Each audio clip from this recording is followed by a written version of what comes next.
Bapak Ibu serta saudara yang terkasih dalam Tuhan Yesus Kristus, selamat petang dan shalom. Pada petang hari ini kita akan melakukan atau melaksanakan sarasian yang tidak seperti biasanya, dalam arti kalau dulu sarasian kita melakukannya dengan bertatap muka, berkumpul di rumah jemaat, kita bersekutu bersama, memperbincangkan bersama firman Tuhan. Tetapi untuk petang hari ini dan mungkin untuk beberapa waktu ke depan, kita melaksanakannya dengan cara online, untuk metode daring. Shalom Bapak Ibu dan Saudara Blok 4 GKJ Klaten. Kita bertemu di dalam sarasian online. Kita akan bersama-sama memuji Tuhan dari Kidung Jemaat 15 bait yang pertama, berhimpun semua.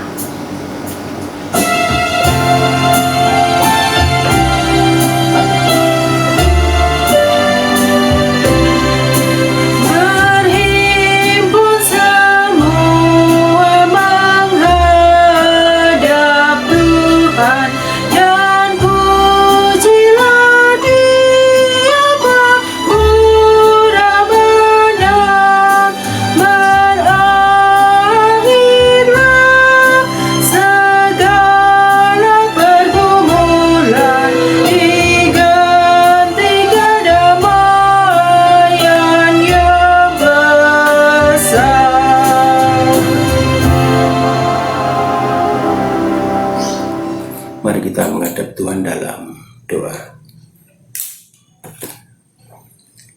Tuhan Allah Bapa kami yang bertahta di kerajaan surga yang maha mulia, yang kami kenal dan kami sembah dalam nama Tuhan kami Yesus Kristus. Terima kasih Tuhan untuk penyertaan Tuhan, perlindungan Tuhan, pemeliharaan Tuhan di dalam hidup dan kehidupan kami keseharian. Kami telah menjalani hidup kehidupan ini Tuhan. Dari pagi sampai petang hari ini, apa yang terjadi telah kami lakukan dan kami merasakan pertolongan Tuhan ada dalam hidup kami. Kami ucap syukur Tuhan untuk itu Tuhan.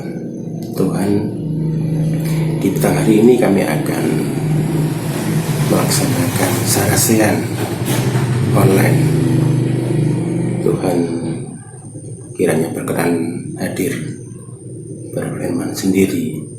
Kami siap untuk mendengarkan.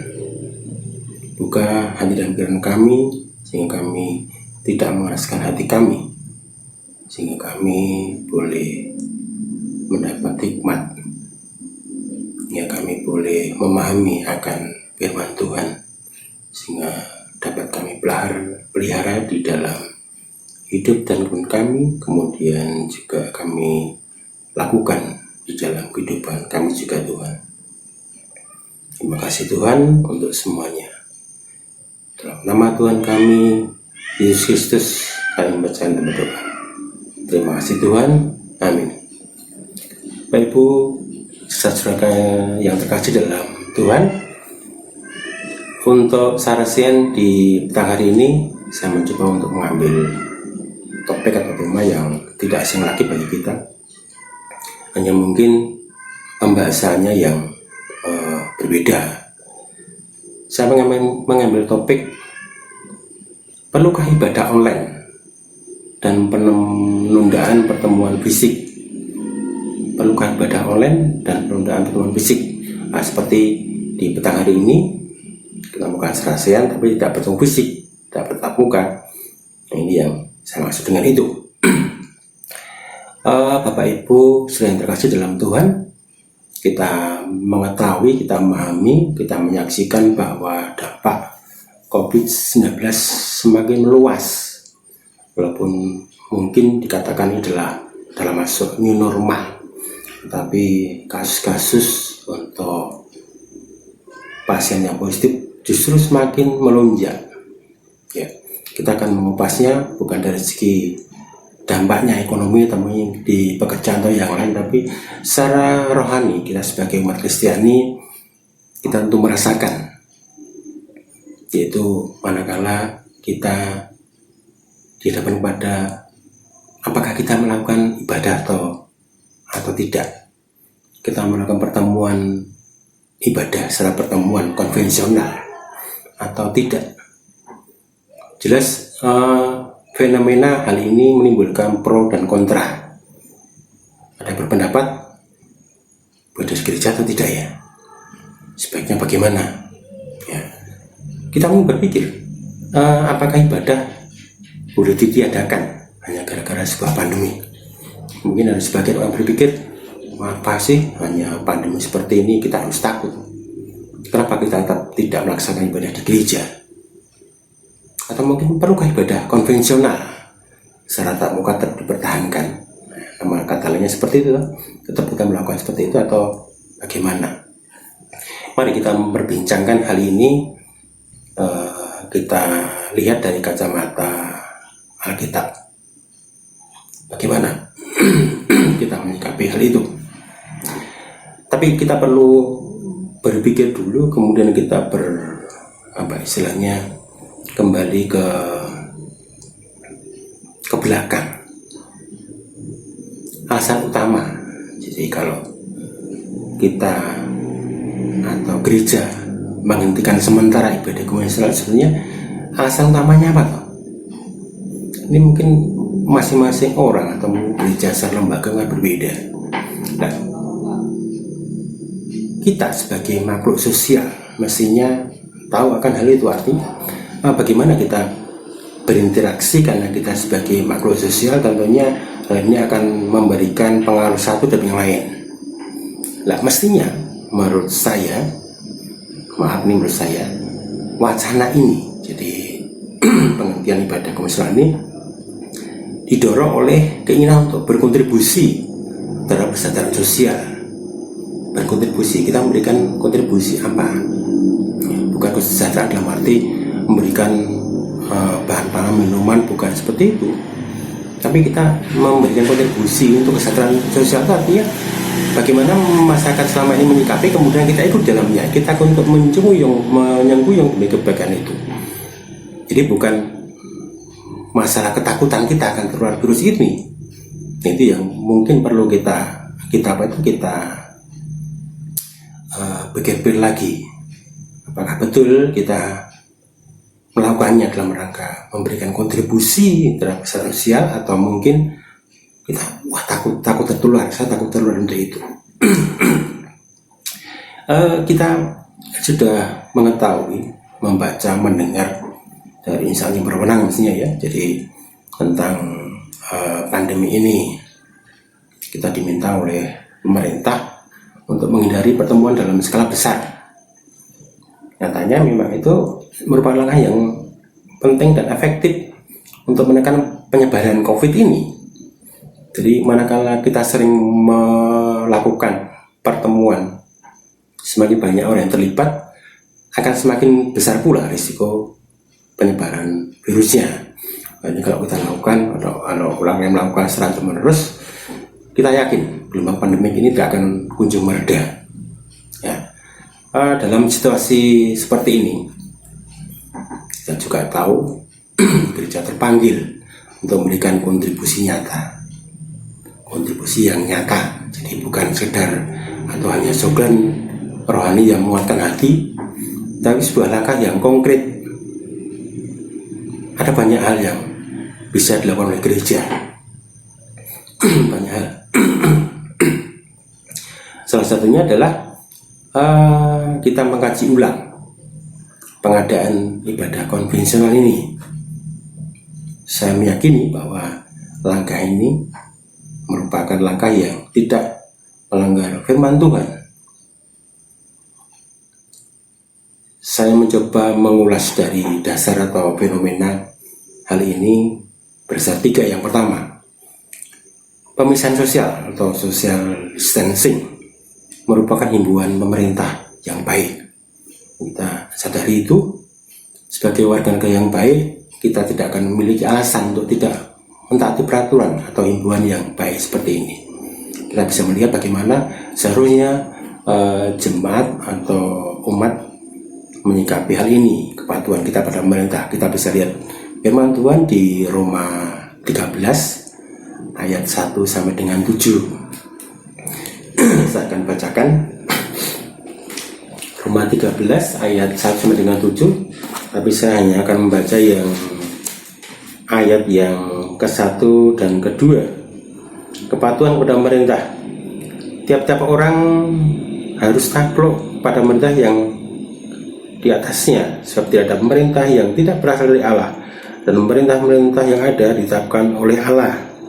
Sebab itu barang siapa melawan pemerintah, ia melawan ketetapan Allah, dan siapa yang melakukannya akan mendatangkan hukuman atas dirinya. Demikian dari firman Tuhan Roma 13 ayat 1 sampai 7 yang hanya saya baca ayat 1 dan 2 saja. Untuk seterusnya silakan Bapak Ibu untuk meneruskan. Jadi misalnya sosial, bagaimana kita menyikapi itu, himbauan pemerintah, apakah kita harus tunduk atau tidak. Dan kenyataan kita tahu bahwa salah satu dari langkah itu yaitu pemisahan sosial menjadi penting, jadi faktor salah satu faktor yang bisa minimalkan penyebaran COVID itu. Kemudian kalau kita melihat atau kita ingat firman Tuhan di Perjanjian Lama, kita bisa melihat di Yeremia berapa? 29 ayat 7. Tuhan juga memerintahkan umat Allah untuk mengusahakan kesejahteraan kota di mana Tuhan membuang mereka. Kita bisa lihat di Yeremia 29 ayat 7.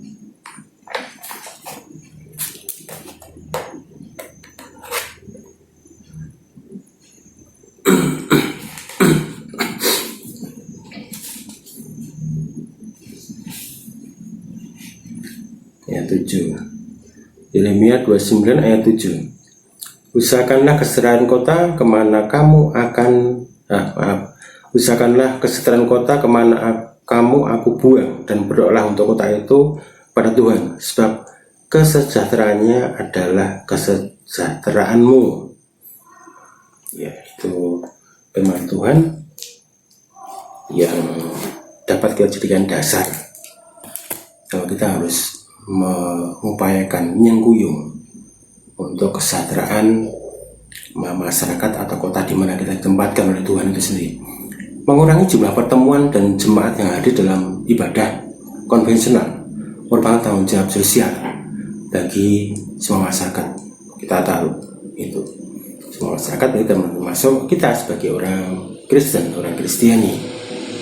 Jadi kalau kita tidak menghiraukan himbauan ini, akan memberikan kesan yang negatif pada dunia bahwa orang-orang Kristen tidak memiliki kepekaan sosial.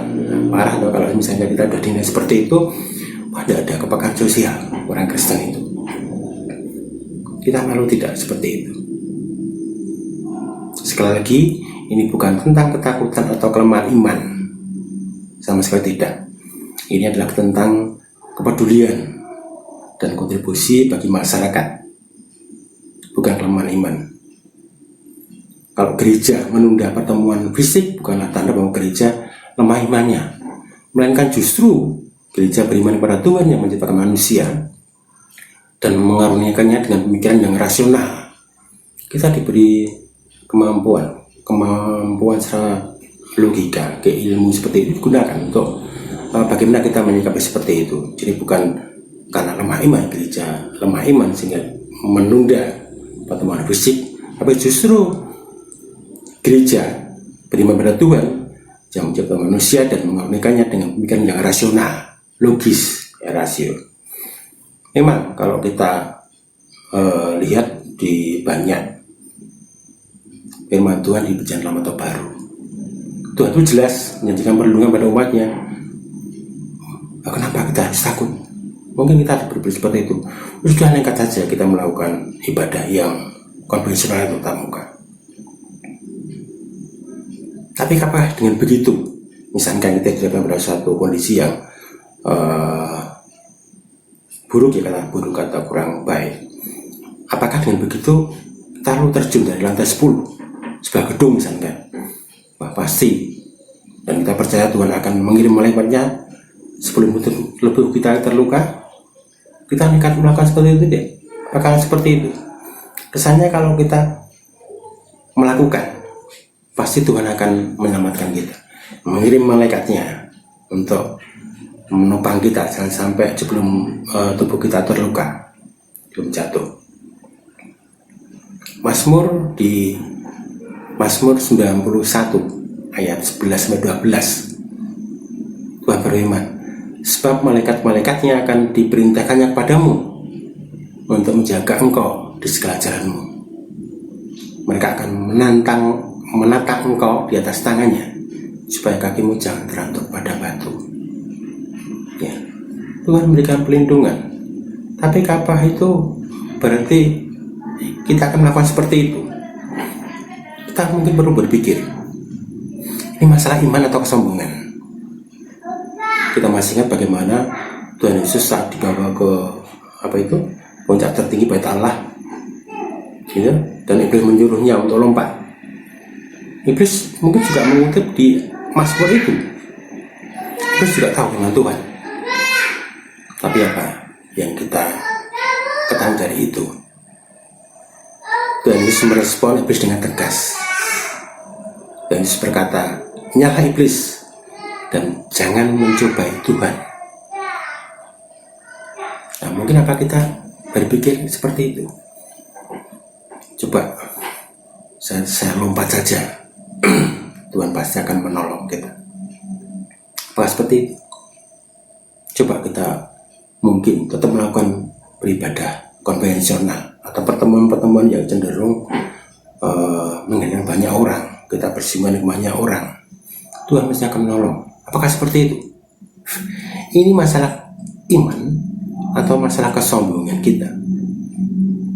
Atau mungkin kita akan mencobai Tuhan? Benda ya Tuhan akan menolong kita. Coba saya berkumpul dengan banyak orang, pasti Tuhan akan menolong. Nah, ini kita termasuk mencobai Tuhan. Gitu. Mari kita lihat dalam konteks ini. Kita bisa melihat bagaimana Tuhan Yesus dengan tepat menegaskan masalahnya di sini bukan tentang iman, tapi tentang mencobai Allah. Mungkin kita akan saling bertanya tentang iman kita. Kita perlu meyakini bahwa kita tidak sedang mencobai Tuhan. Yang kadang kita hanya ingin melihat Tuhan menepati firman-Nya. Bahwa menunda pertemuan selama masa ini bukanlah tindakan kelemah iman, tapi sebuah sikap penyembahan pada Tuhan. Kok bisa menyembah pada Tuhan?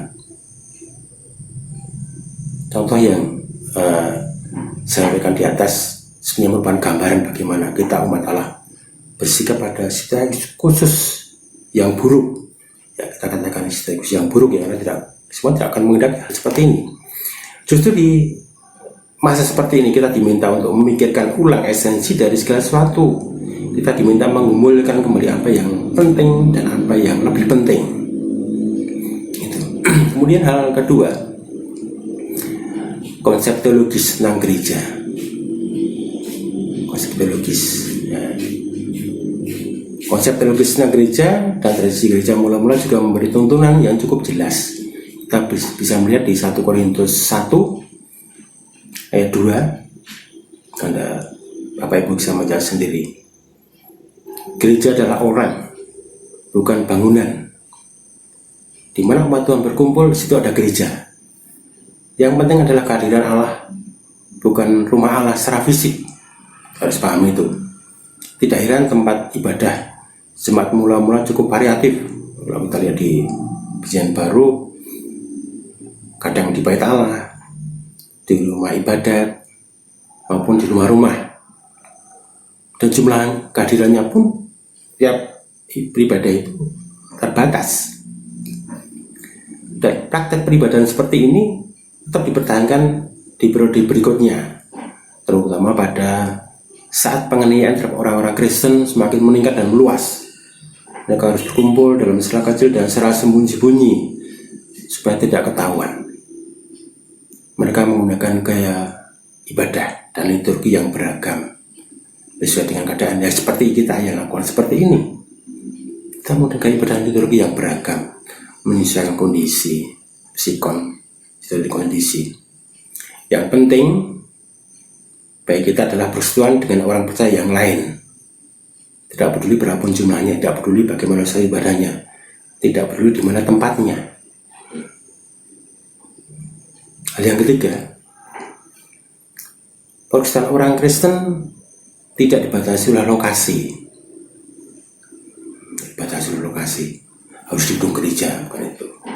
Yang disebut gereja adalah semua orang sudah tepat yang memanggil nama Yesus sebagai Tuhan. Ini disebut sebagai gereja yang universal seperti itu. Kristus sebagai Gembala Agung. Yang dipentingkan dalam persekutuan ini adalah kesehatian. Kita sehati yang penting. Lokasi bukan halangan. Bagi contoh, kita bisa melihat di 1 Korintus 5 ayat 3 sampai dengan 5. Bagaimana Paulus mengajak jemaat Korintus untuk bersatu dalam dia, dalam roh, dan mengambil keputusan bersama tentang satu kasus di jemaat. Perbedaan lokasi tidak menghalangi Paulus untuk hadir secara rohani dan berkumpul dalam roh dengan cara yang sama. Ibadah online atau pada saat ini kita melakukan serasian online itu dalam kondisi khusus tetap bisa mengakomodasikan persekutuan. Itu yang penting. Jadi dari 3 gambaran contoh fenomena dasar yang saya sampaikan tadi, gereja atau kita bisa mengurangi pertemuan ibadah dalam jumlah yang besar. Ini adalah tanggung jawab sosial kita. Dunia sedang mengawasi kita. Jangan sampai kita menjadi batu sandungan bagi orang lain saat orang lain atau kelompok lain atau masyarakat lain menahan untuk berkumpul bersama-sama dalam hati untuk beribadah dan rohani. Justru kita kok malah memberikan contoh yang mungkin tidak bisa dikatakan kurang pas. Ya, dari semua itu kita bisa memetik membatasi atau sementara untuk ibadah konvensional, membatasi pertemuan non fisik yang melibatkan orang banyak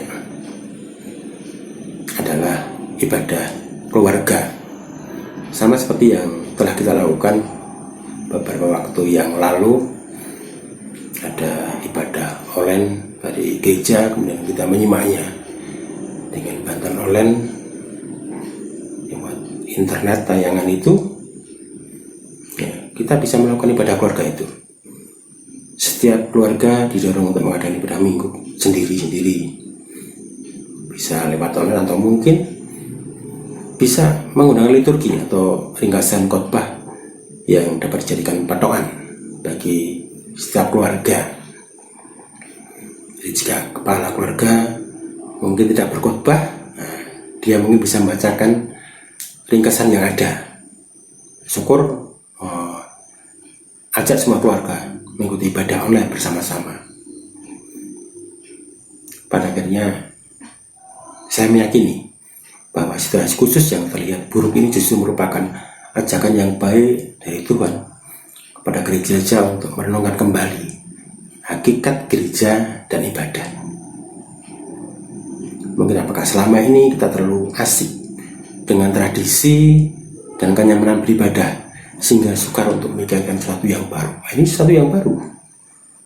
Saya sendiri mengalami sendiri, ya, karena saya sebagai pendidik dulu kalau ngajar itu pramuka, tapi karena kondisi pandemi ini, saya mau tidak mau suka tidak suka dipaksa untuk memahami akan aplikasi metode pembelajaran yang baru. Harus belajar lagi sesuatu yang baru. Kadang tidak mengenakan, tapi itu harus dilakukan. Harus saya lakukan untuk pembelajaran yang tidak bertatap muka itu. Ya. Jadi kembali pada konteks topik serasian ini, kita kembali diajak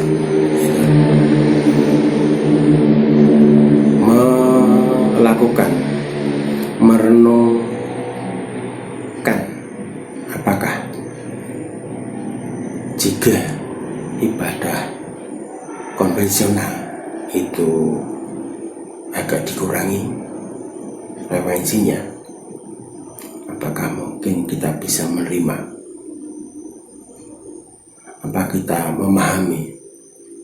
Apakah kita sadar bahwa persekutuan bukan sekedar perkumpulan? Apakah kita juga serius menghidupi slogan gereja adalah keluarga besar dan keluarga adalah gereja kecil? Mari kita merenungkan itu. Jadi kalau misalkan kita memahami keluarga kita adalah sebagai anggota gereja atau gereja kecil, berkumpul banyak menjadi keluarga besar yang disebut gereja secara kelembagaan.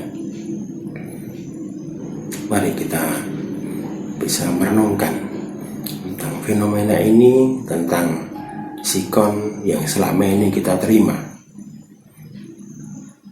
agak mengerim dulu, agak minimalkan dulu kontak fisik, artinya pertemuan yang bersifat fisik dalam jumlah yang besar. Dalam rangka apa? Dalam rangka untuk memutus pandemi ini. Tuhan berkati kita semua. Amin. Kita diberi kesempatan oleh Tuhan untuk mengaturkan persembahan yang merupakan ucap syukur kita berkat Tuhan terhadap berkat yang telah kita terima. Jemaat yang dikasihi Tuhan, mari kita bersama-sama menaikkan pujian dari Kidung Jemaat 287B. Bait yang pertama, sekarang bersyukur.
Kita menghadap Tuhan lagi dalam doa.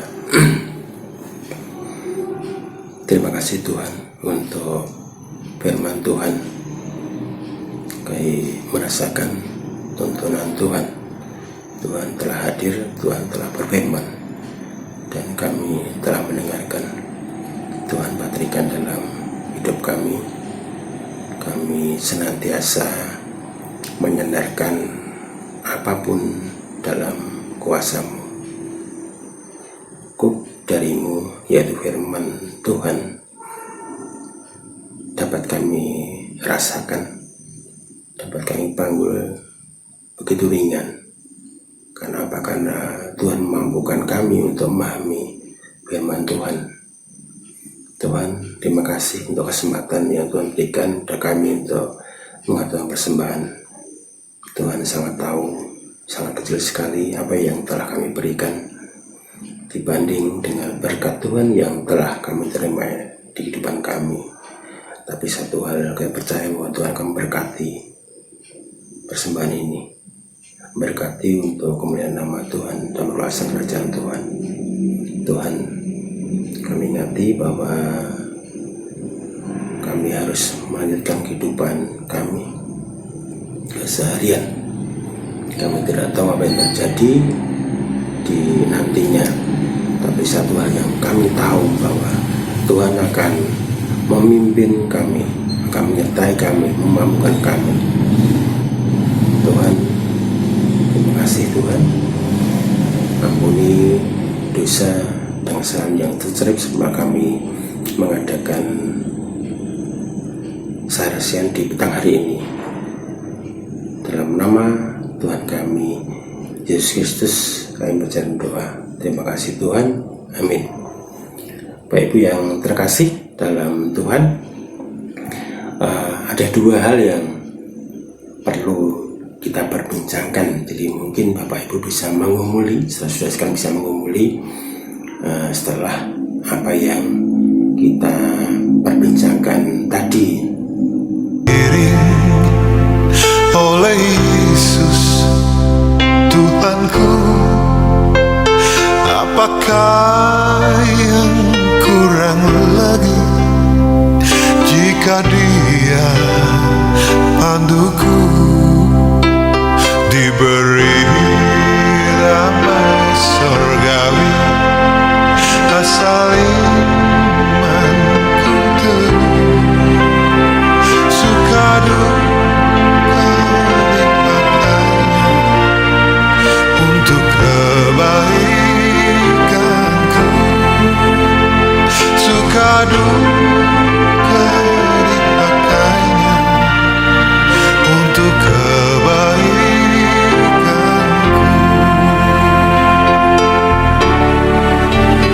Di jalan yang berliku, Kita akan bersama-sama mengakhiri sarasean pada hari ini dengan suatu penyerahan kepada Tuhan agar jalan kita selalu diiring oleh Tuhan Yesus. Kita bersama menaikkan pujian dari Kidung Jemaat 408, Di Jalanku Ku Diiring.